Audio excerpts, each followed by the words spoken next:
feel like there's brilliant performances that we haven't really acknowledged. I mean, you briefly mentioned the front row. We haven't touched on Henderson or Ryan and all the work they got through. Like, how have we not talked about Caelan Doris, really? Do you know, given the performance? Yeah. You've touched on Van der He Fleer. was absolutely outstanding. I did feel as though, you know, he was, even before the try, take the try out of it, he was everywhere. He was cleaning up situations. He was, you know, clearing out rucks that needed to be won. He was, his ball handling is brilliant. His work rate. I just thought he was outstanding. He got through so much, and again, he's another guy that you kind of think, on the face of it, comparatively to others, he's a bit on the, you know, on the lighter side potentially. But boy, he really, you know, he packs a serious punch. The way he carries, the way he runs, the intent he has, the desire he has in him. So. Yeah. It was lovely to watch, and it's a very, very soft try for New Zealand to concede, but great, you know, around the corner again. And we talk about the square carry. Watch that angle that he comes back at the inside shoulder, just as a Cody Taylor is coming around the corner, and as he tries to, you know, set himself, the momentum is shifted to the outside, and that's where Doris comes off his left foot, runs back at that inside shoulder, and he gets no collision on him, and then has the wheels to get in. So yeah, he was excellent. Conan was brilliant in you know, his carrying in close and wide. Kelleher was absolutely magnificent. Gary Ringrose, like I said, I thought he was outstanding. Hugo Keenan, geez, that guy's so good. That was the first time he said it. It was amazing to play in a full stadium for the first time. No way, really. Hugo Keenan had never played. Never for Ireland. Yeah, that's nuts. It is nuts. Matt Williams, good morning to you. How are you? Good morning, Joe. Very good, mate. It was a bit of a nuts weekend. You've given out to us in the past for referring to New Zealand as the All Blacks. Now that we've beaten them, can we start calling them the All Blacks again? Because it kind of feels better when we say we beat the All Blacks. You never bow down before that altar jersey. You never get on the knee before that black jersey. Keep on your feet, keep staring them in the eye. They're just the national team in New Zealand, nothing more, nothing less. It seems to be working out from an Ireland perspective. Brian O'Driscoll also called it the most complete performance that he'd seen. And it seems like the difference this time from our previous victories is that it hopefully feels like the selectors and the players were talking immediately about, look, we've won nothing. That they've got the first one was a surge of energy and adrenaline. The second one was like, oh, we're really good. The third one is like, okay, that's business. We actually have to just treat this as business as opposed to it being a peak. Is that the difference this time, that we know that there's a World Cup looming in 2 years and that's the real business? I hope so. I hope so, Drew, is what I would say. I mean, there's no doubt when there was excuses for New Zealand when Ireland beat them in Chicago, and when in November 2018 Ireland played so courageously and so bravely and won for the first time. There was this overwhelming surge of national joy, but also complacency. And that team never recovered from that win. And they went for 2 years, really fell into a hole for 2 years after that magnificent win. And I think everyone's learned a lot since then. And you know, if we look back on history, everyone just thought, well, we've got all the answers, we're ready to rock and roll, that's it, we're done. And of course, that's just rubbish in professional sport. You've got to keep growing, you've got to keep moving. But I think it's more than that from this last win. And I concur with all the things you just said, or heard Brian saying. I've been watching New Zealand because I'm an Australian and I grew up playing my rugby in Australia, and my dad was a rugby guy, so we would go to the test matches since I was a little boy. So I've been watching New Zealand since I was a kid. So that's going back into the 70s. It's a long, long time ago. This is the only time I can remember New Zealand being so comprehensively beaten like they were last Saturday.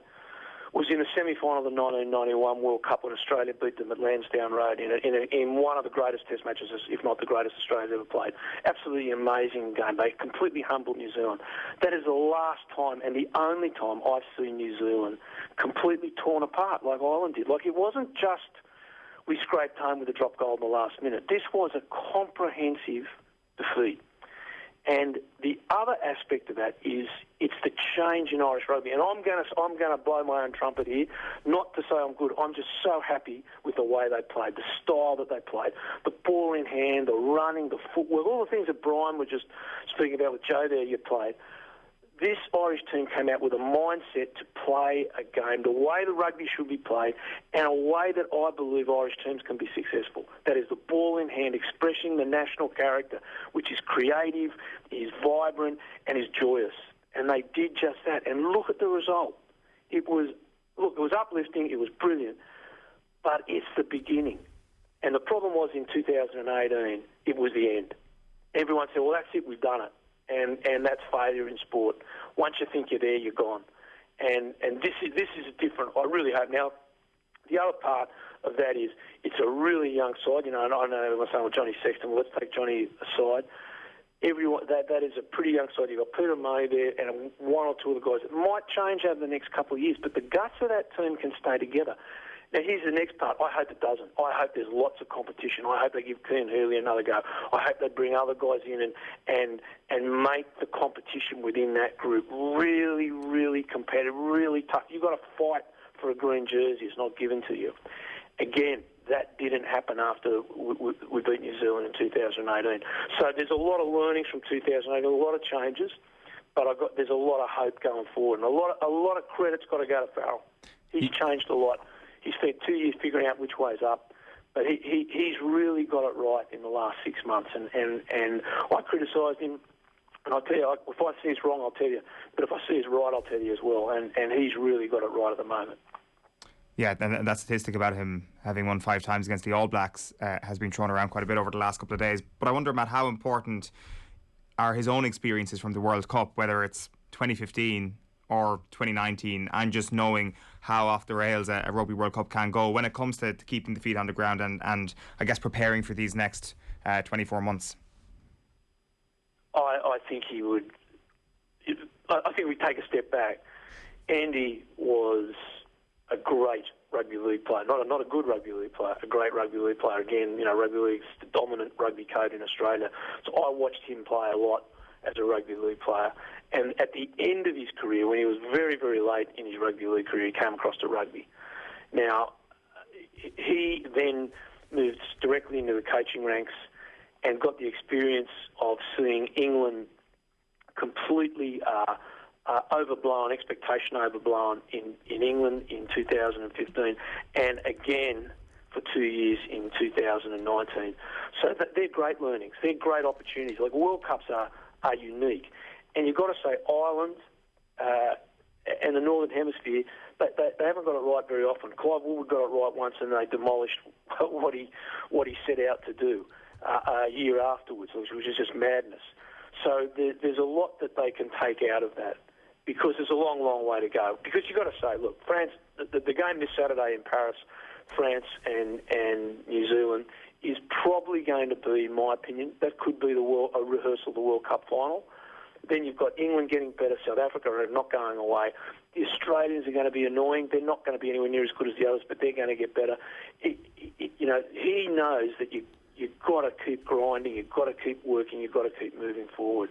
Again, an attitude we didn't have in 2018. It's possible, Matt, that Ireland do everything right and have a really successful intervening period between now and the World Cup, and that we run into the 2 best teams in the world. We might be the 3rd best team in the world, and we could still have a quarter-final defeat, but it would be a different quarter-final defeat from other ones. And that's the whole point about sport, is that you don't always get what you deserve, and that it's uncertainty of outcome.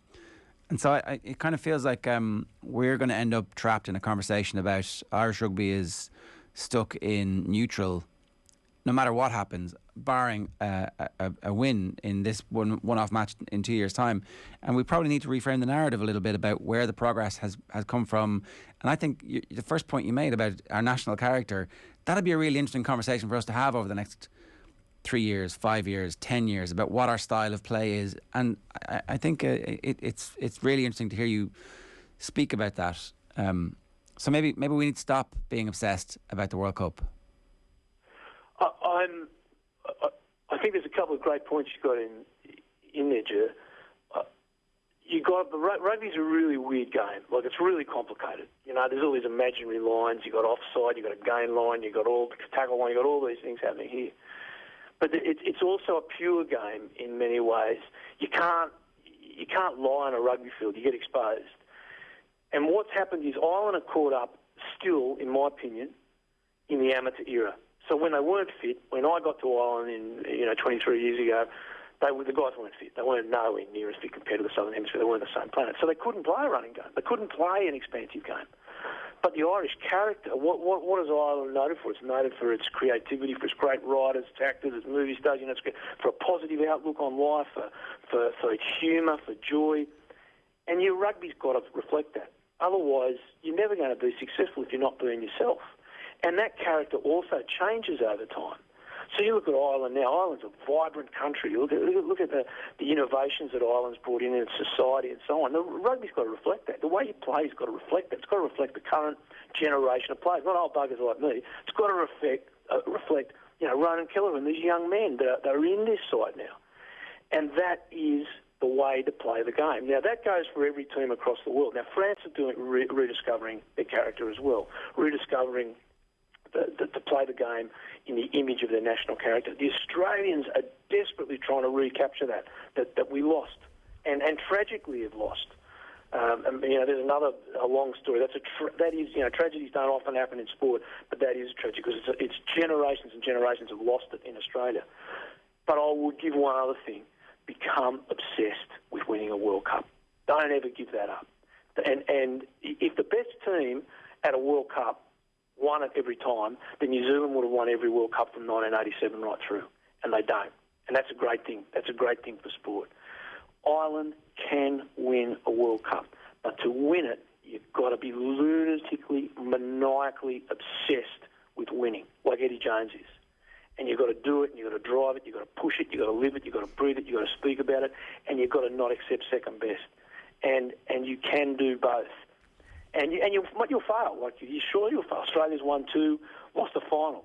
You will fail. That's the nature of sport. But you can never stop striving for it. And the thing that's really annoyed me about Irish rugby in my 25 years there is the success we've had at provincial level, which is outstanding success, punching way above our weight. But that hasn't been reflected in the national side. We've had some success, but compare that to Wales. They've had a very little provincial success, but incredible national success. So we've got a problem at our national level, and there's no two ways around that. You can't argue around that. Results don't allow for debate. But we've got to change that, and the only way you change it is by being obsessive about it and refusing to yield, refusing to give in. Never call them All Blacks. They're just New Zealanders, and we're going to beat them in the quarterfinal, full stop. Do you think that obsession fed into the performance on Saturday, or can it feed into the way in which this team goes, even well out from a World Cup, the very thing that you're supposed to be obsessing about? Oh, yeah. The World Cups don't start when the tournament starts. World Cup starts many years before, many years. It can be 2 years, can be 2. But it doesn't have to be a 4-year cycle. It can be 2 years, depending on your players, and it's not an exact science. But Australia, New Zealand, and South Africa do obsess. They don't. The Rugby Championship goes on, and quite openly the argument is, okay, well, 2 years out, that's not a bad result. Okay, well, that's okay. And Eddie Jones has the same thing. He'll sacrifice the Six Nations 2 or 3 years out to get things right, knowing where he's got to be in 4 years. Or 3 years or 2 years, whatever it is. But it's got to be your focus. It's got to be what drives you and the long-term goals and how you set it in. Just like an Olympics is. You might have a world championship in 3 or 4 world championships inside an Olympic cycle, but you are focused on the games. The games are what you're about. And that has to be that. And I honestly don't feel that in Ireland. I honestly don't. And I know it's hard with the Six Nations because the Six Nations is such a wonderful tournament, best tournament in the world in my opinion. But there has to be a change in the thinking of how you go about that, because obviously from 1987 till today we've never got out of a quarter-final. So you can't say we've got our thinking right. So how practically would that impact what you would do if you were Andy Farrell? Let's say Andy Farrell agrees with you and decides to probably go against what his employers are telling him about how you got to win the Six Nations because the prize money is £1 million, and that's the difference between keeping the wool from the door. Having said that, they still have massive cash reserves, by the way. They last week they were like, 10 million deficit. Our cash reserves are only 50 million. So they're grand. They're actually grand for money. And maybe they should just look forward a little bit and think more about what a World Cup success would look like. But anyway, I digress. If you were Andy Farrell, practically, what would that mean over the next 18 months before you're actually narrowing your squad down to the final 30-odd that you're going to bring? How does it change how you treat next year's Six Nations, for example? Well, I don't think you have to sacrifice the Six Nations because, that's 5 great test matches that you get an opportunity to test yourself against the world and to get better. Because the team, it's a rugby team, they've got to play, they've got to be together, they've got to move through it. So there's absolutely no problems with that. But it's when do you take the opportunities to blood the second string guys? And I'll give you an example of that. Now, we haven't announced a team for Argentina. I certainly hope we see a number of guys being given an opportunity against Argentina, because there is a number that is knocked around in rugby that players are at their best or they're most comfortable at international rugby after 20 tests. Now, I can't give you a scientific paper that guarantees that, but that's the number that's knocked around. So around 20 tests. So when you go to a World Cup, you want the vast majority of your squad to have a minimum of 20 caps. So you've got to find a way to manufacture that. So if we're going in and Johnny Sexton's got 125 and our backup, our number 3 backup's only got 2, that's not a good scenario. We need Joey Carberry to be getting up around 30, 35, and we need the guy behind him to be up in the high teens. So how do we take those opportunities? So what happened in the past? We went to Australia the year before the World Cup, and I was saying to everyone, look, leave the best guys at home, leave 5 or 6 of them at home, let them recover, give these young guys a go. Let them in, bring them in. I went to Australia, beat Australia, so what? They didn't prepare for the World Cup. So my point is, you're going down to New Zealand next year. There might be a test match. You might say, right, we're going to win the first test match. We're going to put everything into the first, might be the second. But one of the test matches, we're going to give some younger guys a go because they might have to play New Zealand in a quarter-final. That's the sort of thinking where everyone goes, okay, we'll lose, but we understand what you're doing. That's a good long-term plan.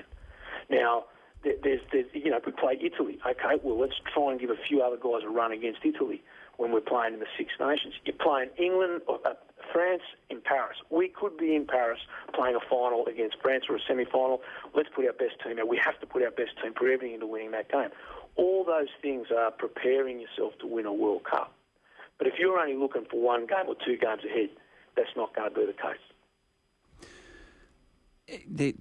The point about Carberry, right? Like, do you need to start Carberry in one of the games against England or France next year so that he experiences what's that? I mean, he's got a lot of experience. You know, he's obviously played in Soldier Field, came off the bench that day, and has now played this game. Obviously, we know the injury history in between. So, does he need to start one of those bigger games in the Six Nations? Is there a scenario where Sexton starts one of the games in the Six Nations, Carberry starts 2, and whoever they decide is the number 3? And it looks like they've got a fair idea at this point. But although Jack Carty being back in the squad, and he was around the squad last week, he was actually on the pitch, I think, warming up and kicking around. Do we actually need to give them big games, like, and not just a next November international against whoever the second tier nation that we play is? Yes.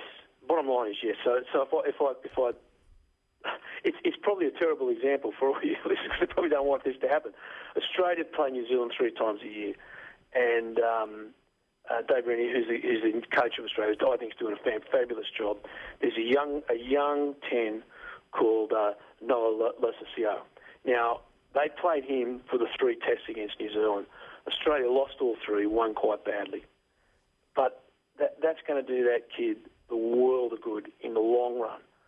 So it's what is a coach prepared to suck up for the sake of the long-term goal? And some countries just can't cope with it. You know, when I was coaching Scotland, I was having these arguments the whole time about it.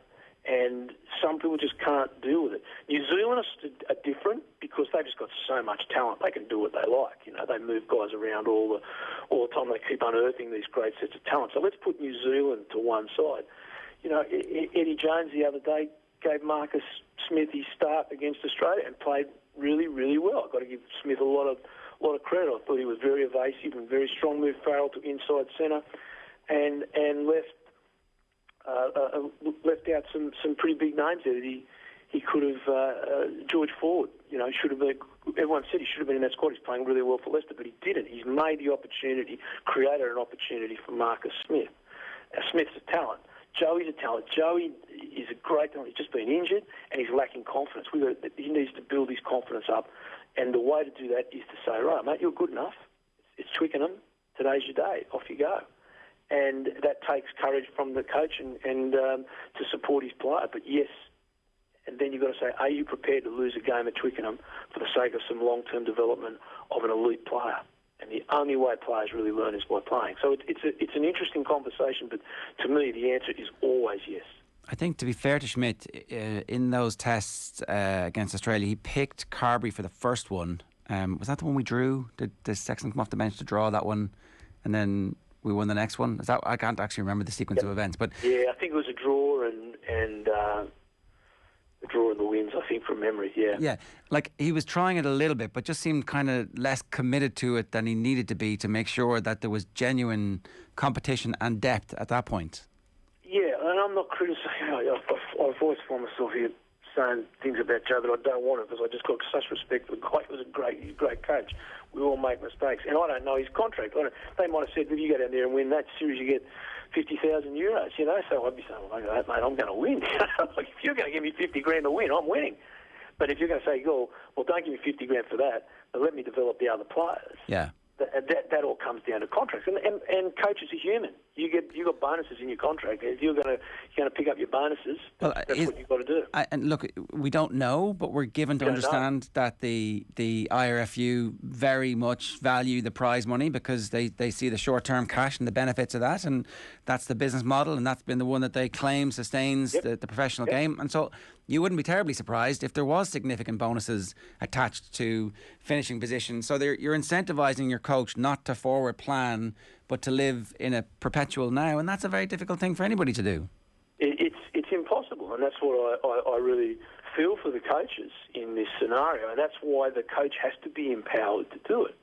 Now, it mightn't have been that. There mightn't have been any place. And I said, you guys want to go down there and win. I'm in New Zealand, I want to go down and win. I want to do what Ireland did in 1979. Okay, well, all those are pluses, and you can't argue with them. But the proof of the pudding is in the World Cup. That's where everyone is tested on the same ground. It's even field. It's once every 4 years. We all go to the one country, and it's a test. And the results don't lie. You can't fudge the results. And that's what happened. That's what each time Ireland have come up short at quarter-final time, from 1987 right through to the last one in 2019. So the process that Ireland undertakes hasn't worked, and it needs to be rethought. Now, I'm looking at this side here now and what's gone on, and I've got hope, and I've got a positive feel about it. I'm not going to come out and say we can win this, we can do that, but there's two parts of that. It's the way they're playing, not just who's playing. So there's a really good group of young guys there, a core of a team. There's some real talent coming through in the provinces that is filtering up. How Coombs can't get into the starting 23. Coombs has been absolutely outstanding for Munster. So these are all pluses for the Irish system, but it's the way that team played, their mindset, and the style of game they played that says, well, if you play like that, you can beat anyone in the world on any given day. And that's what you've got to set yourself up for. Mightn't be good enough, but then again, you might just be. Australia won 2 World Cups without being the best team at either World Cup. And therefore, that should give everyone hope. Everyone should have hope that they can do it. And there's another bit to this, just to finish off on that. If you can win a quarter-final, you can win the World Cup. Because once you get to the semis, then all bets are off. You look at the semi-final history of the World Cup. The best teams have lost quite often in the semi-finals. Australia beating New Zealand, France beating Australia at home in '87. You go over to the France beating New Zealand in the '99 over at Twickenham. Just the most incredible game of rugby I've ever seen. All history is full of semi-final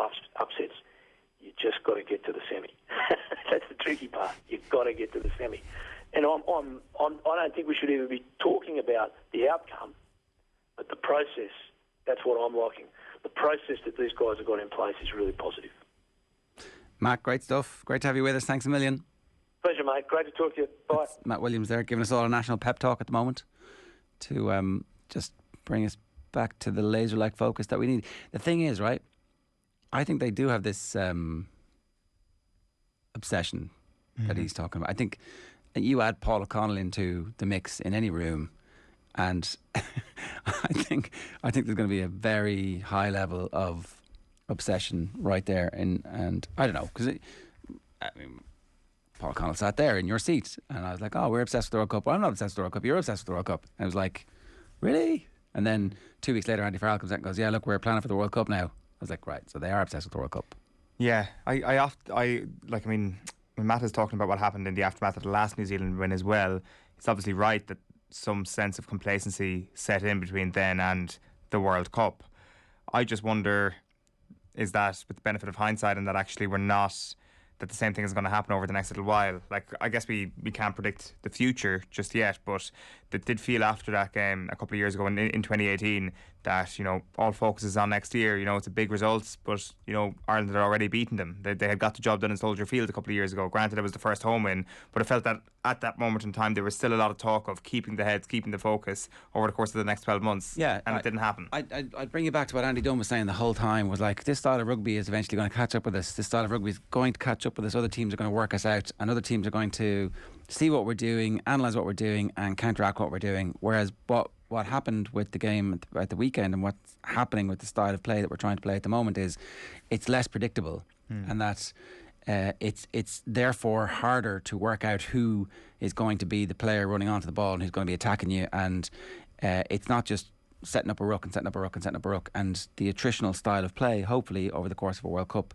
will be, and over the course of the tournament, proof will be in the pudding for the next two Six Nations.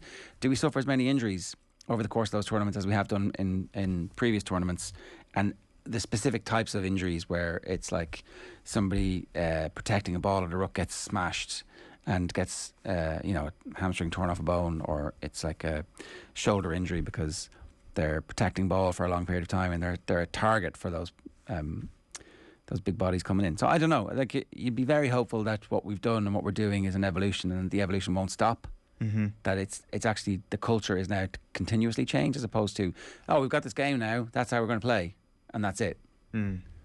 Yeah, like, it's what it is. Like, I mean, if we're going to have a total obsession about the World Cup, then you suspect that there is also thought at the moment about the defined challenges that are in their path, which is South Africa, New Zealand, France. Assuming that the Scotland thing kind of takes care of itself, if you think about those three challenges, and they all pose drastically different challenges. Like, does this current style of play actually lend itself to beating South Africa more at their peak? It probably does. I don't know.